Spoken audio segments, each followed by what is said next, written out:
My interest in music started when I was about 12 years old. I started playing guitar, and then I started DJing, like club nights, hip hop R&B club nights, around 2014.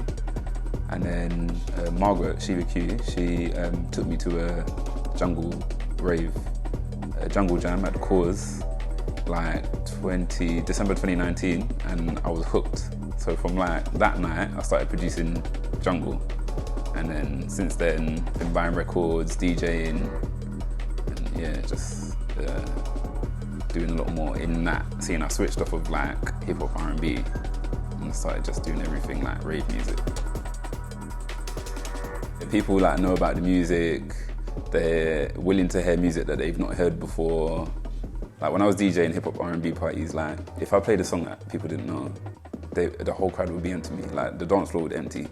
So the fact that I was at event, and I've been to events where no one knows like what song is playing a lot of the time, people just enjoying themselves and bubbling. Like it's different energy in it, you know what I mean?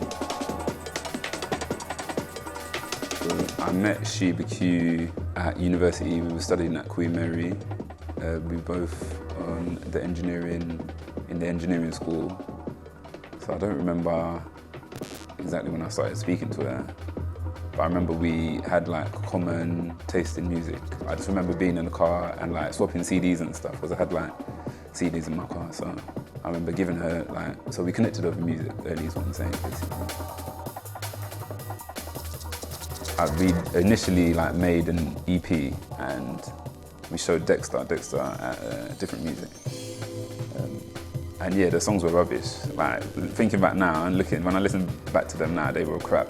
But I think he saw some vision there. So then we continued to produce, songs improved, and then I sent out like a pack of dubs, and then he just showed them so much energy. I was like, we can do something, and then he took them.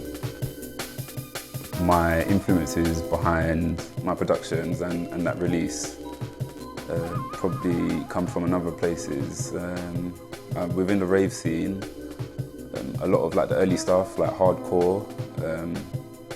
Like I liked a lot of the arrangements, because tracks, they didn't really loop, like they'd move forward. Like you'd listen to a track and then they'd finish in a completely different place to where they started. So I take a lot of inspiration from like listening to those arrangements. And then outside of rave music, like I've listened to lots of types of music. So like Roy Ayers, like old neo soul music, hip hop, and cinematic music, like film music.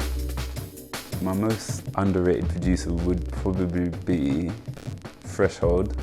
When you begin to understand what he's done for the scene, and the music that he's making, and the energy of the music he's making, and the sounds that he's putting together, and the way that he takes samples that other producers wouldn't touch and put them into a song and make people dance, yeah, he's probably the most underrated, I think.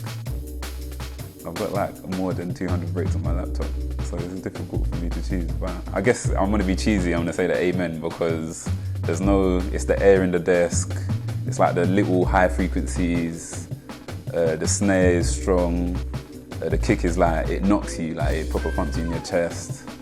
And there's a lot you can do with it. So like Dom and Roland's Amen, different from Dillinger's Amen, different from Source Direct's Amen. So yeah, probably the Amen break is, even though it's overdone and it's probably cheesy, but there's a reason why.